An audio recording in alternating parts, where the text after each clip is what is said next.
How's everybody going with her? Yes, sure. All right, come on back. We have the Shirley after. All right, so, I gotta go again. so some very quick feedback going around the room. What was, you received, I'm sure, a lot of benefits out of this experience. Yes. What was the #1 benefit that you received just from this experience about the hats? Okay, give you a second to think, and then I'm going to walk around the room and answer. So think the specific experience, main good thing that you got out of doing it this way.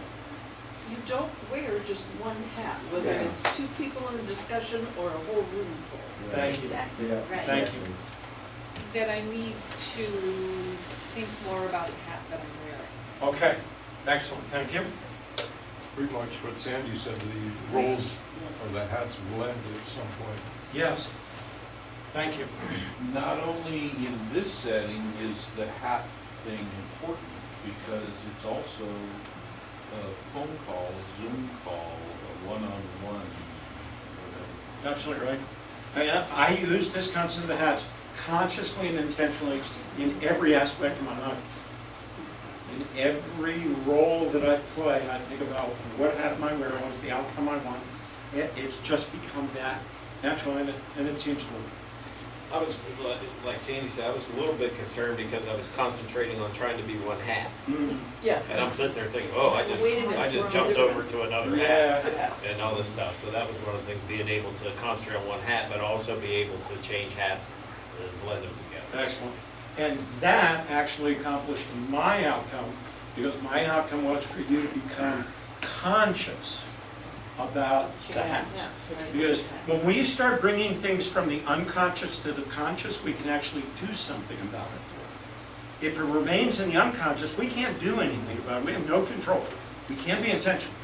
But when you start thinking, oh my God, I just switched hats, now you just improved your skill levels. I feel kind of the same way. It was really concentrating. It made me really think about what that hat was about, because I was coaching. And to try to stay in that and not bounce back and forth between this one and that one, and just really stay in where I was at coaching. Excellent. Open-mindedness. Okay, why do you say that? It just puts you, like you said, you have all 5 hats or 6 hats? Saying 6 that- hats, and you could take just about every subject and place yourself in it. Correct. Now, figure out what you want to get your point across, or how you want to get it across. Right. Yeah, it's just open-minded, everything. Super. I realized that at first I was trying to think of which hat do I want to pick, but I realized I had to figure out what outcome I wanted and then pick Nice. what hat I was going to use. in a Absolutely conference right. hat. Outcome always comes first. The outcome dictates everything else. Thank you, sir, for that. That hat business, it really accents what you're trying to do, how you're going to do it, and realizing you're doing different things at every progression. Excellent. Thank you. Some people, I would imagine, I know I do, I feel more comfortable with one type of hat than another. That's true. So maybe it's important for us, some of us, to realize that we have certain strengths in some locations, in some areas, and weaknesses in others, and we have to develop those weaknesses. Thank you very much. And it's such an important fact here that we need to feel good and play to the strengths that we have. And yet there are areas that we can improve on in order to be a more well-rounded, more effective at what we do, and then consciously go where we're at. So Being able to know what hat you need to put on at a certain time. to get what specific outcome. Outcome. Excellent. And it suddenly made me realize why Ray Harris has been pushing these crazy hats all this year. You do have to switch around to different hats. It really is true. Now, I haven't named the 200 hats that he's got in his closet, but I'm getting, I got 6. You know? Come on. Well, it kind of brought me back to when being a mom. When you're a mom, you're wearing several hats. Thank you, Mandy. And you're thinking about it, and so this kind of puts that back into your mind, you know, after your kids are grown, you kind of focus in one area. So now you have to kind of remember that you were the friend, you were the disciplinarian, you were the instructor, you were the teacher, you were everything when those kids were growing up. So that's still in your head, you just have to go back and grab it out. Yeah, that's excellent. And what's cool about that concept is the skills are there. Yes. Because a lot of parents go, oh, I'm empty nester, I'm useless now. No, the skills are there. You can transfer those same skills, that same hat, just transfer them somewhere else, Yes. right? Go, Zoom. whatever, Zoom call, yeah. So, thank you. I was gonna say something like that, what you already said, is the hats can be used in every aspect of your life. Everything you do, your job, everything has a different hat for what you're doing, and like what you said as well. Good job. I'm so glad that you got this. In order to be able to make this work, it's going to require some preparation. Right? Now, this may scare you, right? Yeah, it does. Don't necessarily believe the exact amount that's there, but if you start to think ahead, right? And I'll tell you, I was a fanatic when I was in Dale Carnegie. I'm a fanatic now and people who work with me know that I'm pretty close to that when I prepare. Even for something I've written, it takes me that long to prepare. People stopped laughing at me when they started asking me to teach their classes because of the results that I got compared to what somebody else got. And it had nothing to do with whether I was that much better. I just spent that much longer in preparation. Are we saying that you need that much time? No. What I'm challenging you with is take a lot more than you're taking now. Right? Especially with the new skill sets and the new knowledge that you have. It's going to take you a little while in order to get the grasp of how to do this. Now, there is a difference between preparing and then going the other side and thinking, now I'm perfect and I'm going to be able to get up in front of the room. The challenge is that there's not necessarily a direct correlation between how much you prepare and how good you think you did by the time the class is over, right? And the reason for that is a universal principle that actually Dale Carnegie taught back in the 1930s about the fact that every time you and I give one class, we actually give three. And here are the three that we give.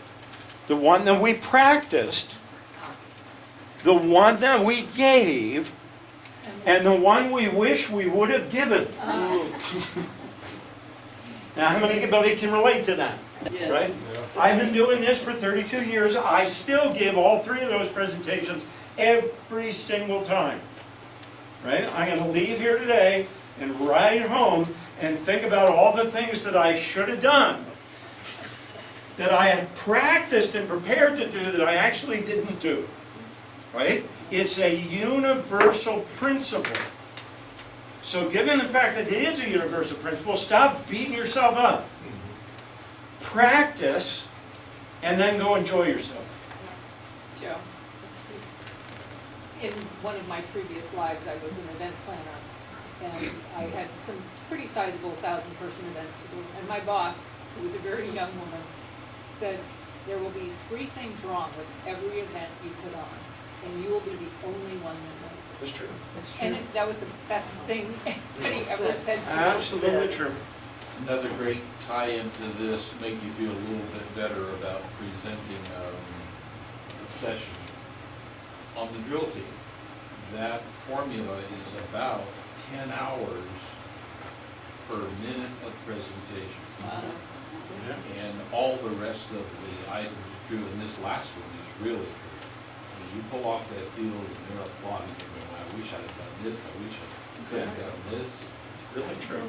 Well, and that's not necessarily just for a seminar. I mean, Right. if you've played baseball, or if you've danced, or if you've played soccer, or if you played an instrument, it's all the same. It's the one you practiced, the one you gave, and the one that you wish you gave. Absolutely. I'm a positive person, so I might think of all the things I didn't do. I think of that first, and then I go back to the positive, and I Good. say, okay, and figure out a little bit of, is the positive more than the negative was? Yep, absolutely. Yeah, here's one of the side benefits of thinking outcome focused first, right? Because if everything that you do is designed to get the outcome that you prepared, when you walk away, the question that you ask yourself is, did I get the outcome in that one? If you got the outcome that you wanted, pat yourself on the back, give yourself a high five, and then go and celebrate. Because that's the reason you were there, to get the outcome. The specifics of how you did and whether you could have done it better or what you missed and all that kind of stuff, really? Nobody knew, and it didn't really matter. Because if you got the outcome, you got the outcome. All right. One last training tool. We talked about it. I'm going to demonstrate it for the sake of time. We're not going to give you an opportunity to practice it next time. We will.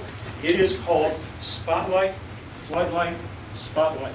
You've seen me do it here several times. So, Ray asked me a question. I came over to Ray and I spotlighted with Ray. Let me see if I got your question correct, right? So I am personally connected with the person who asked me the question or made the statement. But this is not just Ray's class, right? What Ray said or asked could pertain to everybody. So now what I do is I floodlight, I back up. Now I floodlight that question or statement to the entire group. Whether I repeat the question and then answer it or what, it now relates to the entire group. Answer it, keep looking back to Ray to make sure that I'm doing what he asked, but I'm looking at the rest of the group to make sure that they're also getting the benefit of what took place. And then I come back to Ray and I say, Ray, did that answer your question? Now I spotlight, finish up with that person, then I come back out to the rest of them. That's the concept called spotlight, floodlight, spotlight. Somebody makes a comment. Thank you very much. Bill made a comment. I had asked him for some example. So I came in and said, Bill, thanks very much. Can you expound on that a little bit? And then what I'm going to do is I'm going to back up. Right? Now, on another training session, I'm going to talk to you and train a little bit about where you stand and why you stand where you stand. Right? You've seen me all over the place. There's an intentional reason why I am where I am every time I'm somewhere. Right? But if Chuck says something or asks me a question, or I ask Chuck a question, Chuck, what's the most important thing that, don't answer it yet. What's the most important thing that you got out of the session today? What you will see me do is move here. Why? He's going to need to project for you to hear it. It's going to yell. Oh. Okay? Now, I still maintain eye contact. Chuck is still talking to me. But he's talking to everybody because he has to get to me through you. Does that make sense? Yes. So we're not saying, Chuck, can you speak up? I've already done it. As the instructor, I've placed myself in a position where he has to do what I want done. Outcome focus. What's my outcome? I want everybody to hear him. Right? Now I'm going to ask Gary the same question, and you're going to see me move, keeping eye contact with Gary. And I'm automatically going to speak louder. And you are automatically going to start talking louder. Doesn't that also improve the quality of the answer from that individual? How? Time. I think that if you're standing close to me and I'm feeling like whatever I say to you, you will definitely understand because you're the instructor, you're supposed to.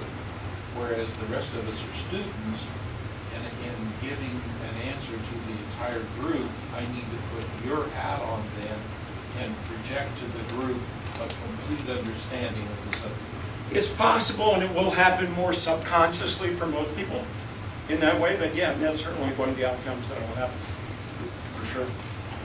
In that time he took to get from one end of the room to the other, he was trying to put his thoughts together. It's true.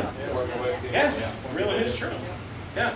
Now, look what just happened because Chuck and I are still talking, right? So, I made the eye contact, I spotlighted with Chuck, with Gary. I moved, floodlighted the conversation.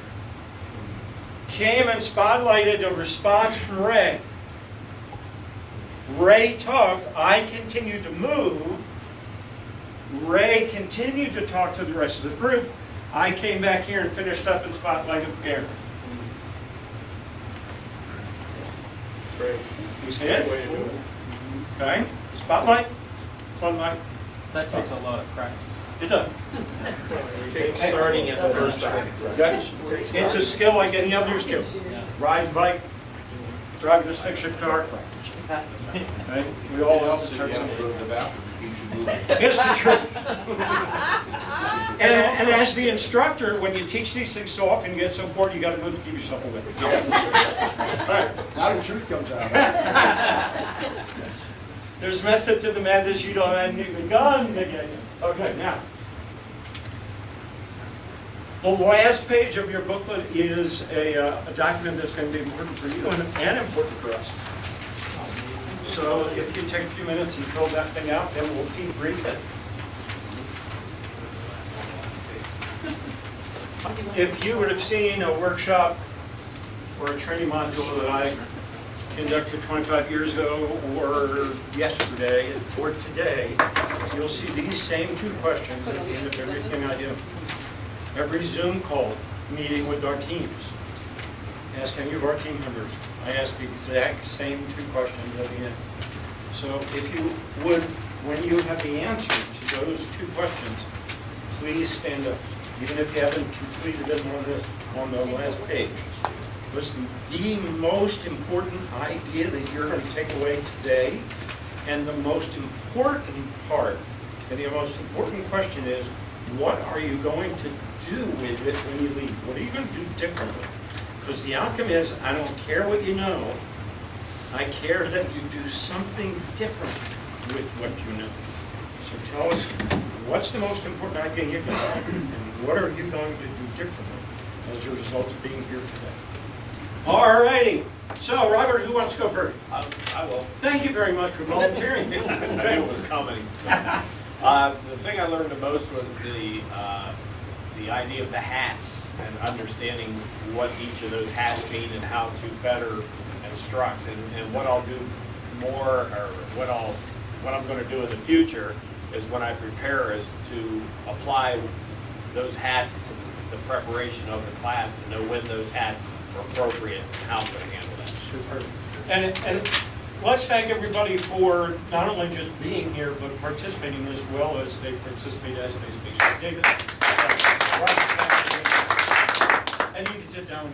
Oh, good. There are so many things that I got out of it, but part of it I think is the hats, and part of it the spotlight, floodlight, spotlight, because I think it's really important that when we're doing these, we're connecting with the members, the people that are taking the time to take our training modules, our seminars, and letting them know that we're paying attention to what they're asking. We're not just giving them the information. And so what I'm going to do differently is work very hard to do that and think about where I am at in the classroom or in the meeting room as I do that, because I don't think I've done a lot of that, to think about what difference I can make with myself in there. Let's thank you. The open-mindedness, it shocks me that always went in and taught a class what it said. And granted, I interjected everything that I thought was necessary. Sure. So it wasn't just by book. Right. But now when you look at the different hats, everything changes. Yeah. Okay. Now, what do I want to do to improve it? Put on more hats. Yay. Thank you. Well, first of all, I want to say thank you for the opportunity to be here today and participation. Thank you. We were at Wing Day last time and had the opportunity to be in Joe's seminar there, workshop. Thank you. Because it was more of this kind of thing. And the thing I've learned since then is that it's very difficult, even knowing this, to practice these things. And you have to be very intentional in thinking about this, especially thinking about what is the outcome I want. And that, even having done that, the challenge we found as we tried to modify one of the workshops is what hat do we want to wear, or hats do we want to wear, because we were using a couple in that workshop in order to get that outcome, and it's not easy. Yeah. Thanks for being open. And the more we do, the better we get. Thank you, appreciate it. The whole session showed me it's not impossible to change the way we do things. And everything Joe's given us, we can put to practice. We may not put it all together at one time, but slowly but surely it will come. And you'll find out when you're going through the training session how easily those come back to you and say, oh, I can do this, I can do this, I can do this. And the fact that it's possible. Thank you. Great. Thank you, guys. Appreciate that very much. We're going to do the unthinkable, and we'll move from this one. I just am incredibly proud of the passion of the members to look out the window and go, "Ah, it's 185 degrees today," but that are willing to come and think they could possibly learn something different, and then walk away going, oh my God, there was so many new little things to just put into place and make it work. And I thank you again. Thank you.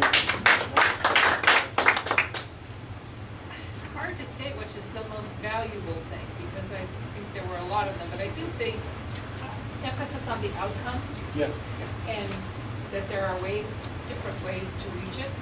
I am not at all averse to change. I like change, but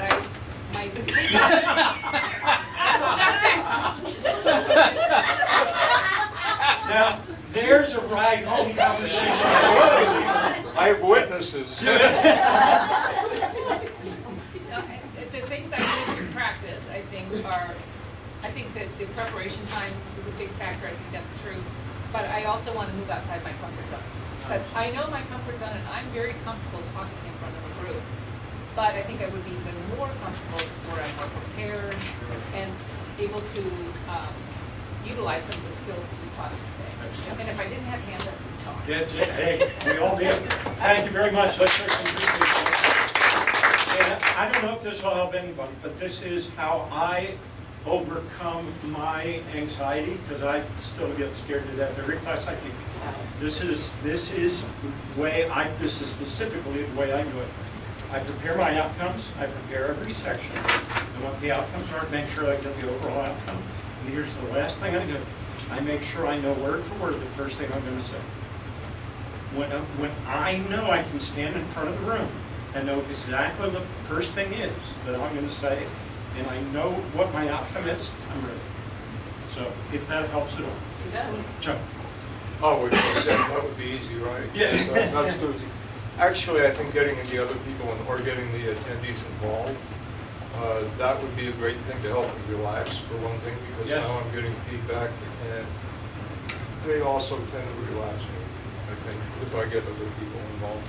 And the hats, Okay. absolutely the hats. It's going to take a lot of practice to learn which hat is on me at any particular point in time and which way it's facing, but we'll get there. And you'll feel the fact that you're wearing a hat. So Yeah, I will. Yeah, he does. Let's show some appreciation. One more thing. Yes, sir. We've had 6 children, and I tend to pontificate, so getting other people involved would help me get away from that. That was a joke. Thank you, sir. Ray. I think that each time I open up the cabinet and look at those hats, they all are now starting to have a little different meaning. I think that's important. Nice. But ditto to about at least 10 people on what the hats meant. Also, preparation with relationship to outcome. And actually, I'll share a story about getting up and knowing what you're going to say first. I can remember standing in front of, I don't know, several thousand people at Wing Day for the first time going, oh my God. And so I instantly did what you're suggesting, and I said, welcome. And if you will, please stand up, look around and find someone you do not know, because the idea of this organization is to make friends and go out and give them a hug. Now, it's complete pandemonium. You lose total control, but oh my God, the self-confidence just goes right up. And then it's easy. That's great. Thank Good you. for you. Thank you. Excellent job. Let's stand right up. one was the hats as well, but the other thing is, what I'm gonna do differently is, how many instructors you see behind the podium? Yes. That's something that I'm gonna change, where I'm gonna be out moving around the room, like you said, and go out in the rear and stuff like that, so that's what I'm gonna do different. Excellent. Thank you very much. Let's go to- It was to get the action started, because a lot of times people come in and they're not really positive, they're negative. Right. So if you get them out of their little, whatever they're in and get them involved, Yeah. then they're ready to listen to what you have to say. Absolutely true. And I like the star and the outcome. Excellent. Sometimes I get off focus. Yeah. We had a situation in Wingding where I think it was this special trainers workshop got moved. And signs were put up and everything's fine. And then we're, 8-10 minutes into the thing, and 11 of the most people walked in the door because they were waiting for us in the other room. And within, those of you who were there, probably within 3 minutes, they were at a table doing an assignment. You couldn't tell that they were any different from anybody else. Right? And so it validates exactly what you said. Yeah. Well, it changes the whole premise that I was taught, which was to view your audience naked, and I always have a problem. That's always a problem at a GWRRA. So. Yeah. But really, the intentional design and saying, the outcome yeah. focus, Yeah, which a lot of people have mentioned, really, I thought, really struck something with me. Because I've been teaching these seminars for a dozen years now. Sure. And I guess I never really thought about it in that format. So Excellent. for what I want to do now is I want to go home, I want to read them all over again, practice. Good catch. I want to try to use some of the things that I've learned today. Thank you very much, sir. Let's I think the training session was great. I think there's a lot of knowledge that you can take back. Yes, thank you. Yeah, Thank you. it really does. There's a lot of changes that you can make, and they're simple changes, okay? And the thing I really thought was interesting was the floodlight spotlight. Okay. I got a lot out of that. Excellent. The whole training program, I think, was great. Excellent. Thanks so much. Mike, what are you going one thing that you're going to do differently as a result of? Probably in the way I do the seminars. Okay. Can you give us one example? Well, probably under floodlight spotlight. Okay. Excellent. Let's thank Mike. Thank you very much. Just one thing. If you have someone like Mike that you have a comfort level with, you're not going to do it with somebody that you don't know because you don't know how they're going to react to it. But if you get an answer that you'd like a little bit more specific, then just, which hat do you put on? Which hat do you put on? Put a coach hat on, fill it, facilitator on, pull it out a little bit more. Give us something specific that you're going to do differently. Because what's the outcome? Again, focus on the outcome. Doing something differently. So if that's the outcome that I'm looking for, then I'm not going to let go until I get that outcome. Right? But you're doing it in such a way, a conversational kind of way, to where you get the outcome in mind. He was Thanks. comfortable Thanks. responding to you. Yeah. He wasn't, oh my God, I'm doing Yeah, it. it's not an interrogation kind of thing. Okay. Don't sit down. We didn't forget you were No, standing. okay. Try. Everybody has said all kinds of great stuff, and I agree with every single thing that everybody said. I want to say something different. What I want to say is that I feel validated in 2 areas. The first one is getting up and getting people doing something different right off the bat, because I try to do that in the PowerPoints that I make. Excellent. So that's the first thing. The second thing is that however many hours to each minute, thank God somebody else does that. I thought I was the only person who did that in the entire world. Now, I agree with Mike though, the thing that I need to practice is the floodlight spotlight. I've always felt a little bit uncomfortable. I don't feel uncomfortable moving. I've always felt uncomfortable moving when I have a group like this. I always felt like I had to stand here, and now I feel like I can practice moving and that there's a reason for it, and I really like that. So, Let's thank you.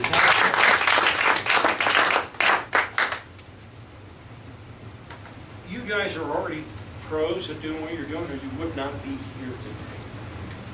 So the key is to take a couple of the things that will just move you the next notch up, build confidence level to try, can't try to do anything, but do it and see if it works, right? And experiment with things. If, and I'm gonna sort of come out of character and put my director of training hat on. If we certify someone as a person that we are confident that can stand in front of a room and deliver a message, then we should be confident you can stand in front of a room and deliver a message. Right? And I'm saying to you, I have confidence that you can stand in front of a room and deliver a message. Would I like the bar raised? Absolutely. Do you now have some tools to be able to go out, raise the bar, and feel confident to be able to do that? I believe that you do. And my challenge to you is, go do it and have some fun doing it. And thank you for spending the time today to get some of this. I appreciate you guys very, very much. First, amazing training. Let's give Joe another round. Yes.